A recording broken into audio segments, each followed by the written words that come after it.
Medical కాలేజీలు నడపడానికి, private medical కాలేజీలు నడపడానికి చాలా డిఫరెన్సెస్ ఉన్నాయి. రెండవది, ఇవాళ మేము ఎక్కడ ప్రైవేటీకరణ చేయడంలా, it is a public private participation. సామాన్యుడికి మరింత మెరుగైన సేవలు దొరుకుతున్నాయి. ఒక్క సీటు కూడా వాళ్ళు అదనంగా పే చేయట్లేదు.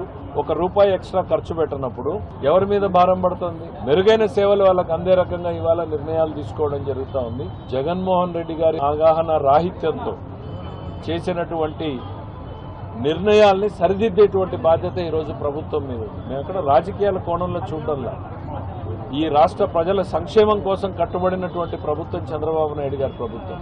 ప్రజలకి ఏది మంచో, ఏది మేలో, ఏది అవసరమో, ఏది సమంజసమో ఆ నిర్ణయమే తీసుకుంటాం తప్ప దీంట్లో ఎక్కడా కూడా ఇతర ఆలోచనలు ఉండవు. కష్టమైనా సరే ఇవాళ కొన్ని నిర్ణయాలు తీసుకుంటున్నామంటే that is the best interest of the people. Cheap politics నుంచి జగన్మోహన్ రెడ్డి గారు గెయిన్ అయ్యేది ఏముండదు. ఏదో భ్రమించాలని చూస్తున్నారు.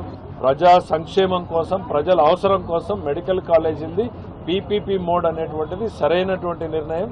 చేసిన తప్పుల్ని సరిదిద్దుతూ ఉంటే ఏదో జరిగిపోయిందని భ్రమించేటువంటి ప్రయత్నం చేయడం అనేటువంటిది సరైనటువంటి విషయం కాదు.